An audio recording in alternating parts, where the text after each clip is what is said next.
It was known as the Kent State Pieta, an image of a young girl kneeling by a slain student shot and killed by the National Guard at Kent State University. In the center of the image is a screaming girl. She's down on one knee, arms out to the side as if her body were caught in a state of collapse. And there's a trail of blood to her right. It's hard to notice at first from the exposure, but the blood runs from the boy laying face down on the pavement, the body that's directly in front of the screaming girl. Her name is Mary Ann Vecchio, and his name was Jeffrey Miller. At a glance, we don't know if these two knew each other, were casual classmates, or simply complete strangers. After all, Jeffrey Miller was a student at Kent State, but Mary Ann Vecchio, standing at 6 feet tall, was actually only 14 years old at the time and a runaway. Beyond the central pair are other students or protesters standing around or walking off in different directions. And that's one of the oddest things about this photo. It's only a few moments after 60 rounds of gunfire had gone off, after the National Guard had opened fire on student protesters, and we see the crowd ambling around the scene in the background, many with their hands in their pockets.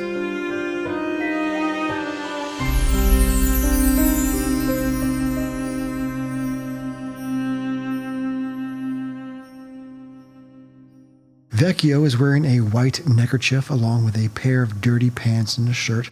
However, she wasn't just a carefree hippie. 3 months before the shoot, Vecchio fled her hometown after the police had told her they'd throw her in jail if they caught her playing hooky one more time. She wasn't rebelling against her parents or authority, she'd later say. She just wanted to be anywhere but there in Opelika, Florida.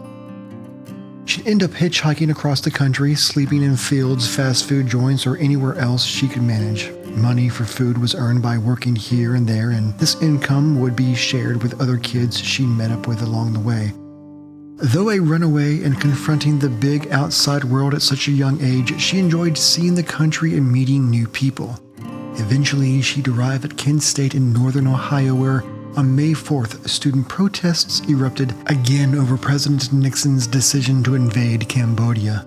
There was a civil war in Vietnam, pitting the communists of the North with the more democratic of the South. The general attitude of the American public was against having a presence there. It was a controversial decision to be involved with from the beginning. But even before Nixon's announcement of a formal invasion into Cambodia, rumors had circulated and protests around the universities across the country had begun. At Kent State, the protest began on May 1st, a day after the invasion. It started off normally with large demonstrations and public speaking railing against the president specifically, but that night in downtown Kent, violent clashes between students and local police stirred up. Police cars were hit with bottles and students stopped traffic and lit bonfires in the streets. It got bad enough for reinforcements to be called in from neighboring communities. The mayor declared a state of emergency, then shut down all the bars around town. But closing the bars actually angered protesters even more and increased the crowds in the streets. The following day, protesters and radicals began making threats against the town of Kent and the university. These threats were primarily against the businesses and certain buildings on campus. This prompted the governor to call in the Ohio National Guard. Even though the National Guard were already on duty in the region, by the time they arrived, the protesters had already set fire to the school's ROTC building, and scores were watching and cheering as it burned. Reportedly, some of the protesters clashed with firefighters trying to stop the blaze. The next day, things had seemed to calm down a bit. In fact, John Filo, a photography student at Kent State, had arrived back from taking nature photos over the weekend and thought he'd missed all the excitement. The 3 other photographers he roomed with had all been on assignment and covering the protest, but things seemed calm and it looked like everything was over.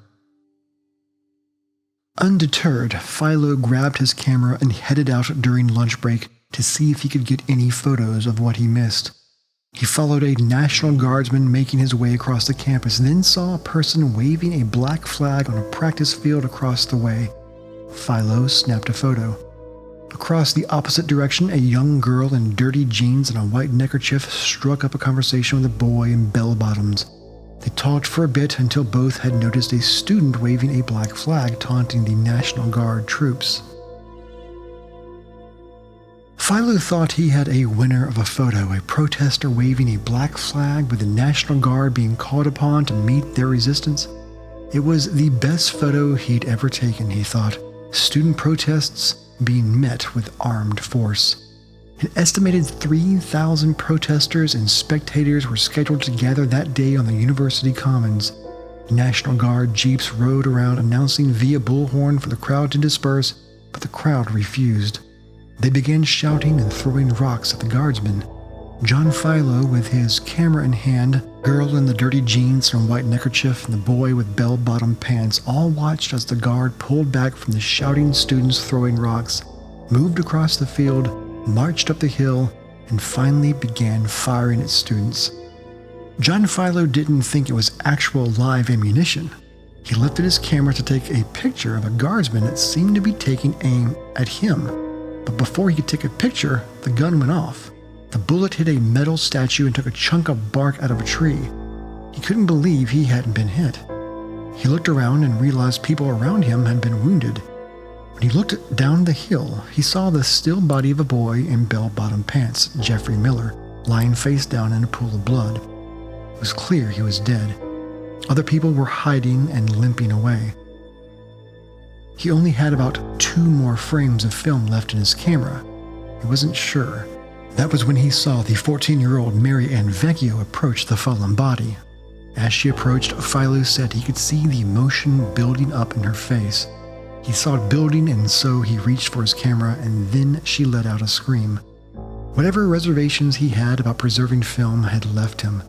He snapped 2 shots, and the roll was out. The final iconic image would win him the Pulitzer Prize. Vecchio remembered crying out for help and asking the approaching guard why they had done it. She remembered crying out and asking why no one was helping as students walked by, too stunned or confused to look.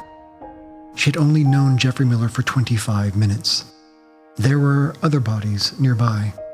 Alison Krauss had been shot in the chest, William Schroeder was struck in the back, Cindy Schuer was shot through her jugular vein, 4 dead at Kent State with others wounded. "This is proof," Filo yelled back at students. They had been calling him a pig and a vulture for taking pictures of the incident. He pointed to his camera saying that no one would believe this happened, that this was proof. Filo looked around and saw the National Guard cutting down electric lines. He ran to his car, hid the film inside of a hubcap, and drove 2 hours to the office of his hometown newspaper to process the film. His photo, Time magazine said, had captured the sense that the Vietnam War had come home and distilled that feeling into a single image. That was over 50 years ago, and John Filo would eventually go on to become head of photography for CBS. After settling down and getting married, Vecchio would eventually earn her high school diploma and studied at a community college to become a respiratory therapist. After school, the woman that at one point was the most visible symbol for the anti-Vietnam War protests began work at the Miami VA hospital, caring for men who'd served in that same war. But she never told the men in her care that she was the girl in that Kent State photo. Sometimes she wanted to tell them who she was and explain to them that she wasn't anti-soldier, just anti-war. 25 years after the infamous photo was taken, she would eventually meet up with its photographer, John Filo. In 1995, Gregory Payne, a professor at Emerson College, would put on a 25-year retrospective on the Kent State and Mississippi's Jackson State incidents, where students had been shot and killed around the same time. Though they had never met until then, Mary Ann said that she and John had the instant bond of a pair of Army buddies.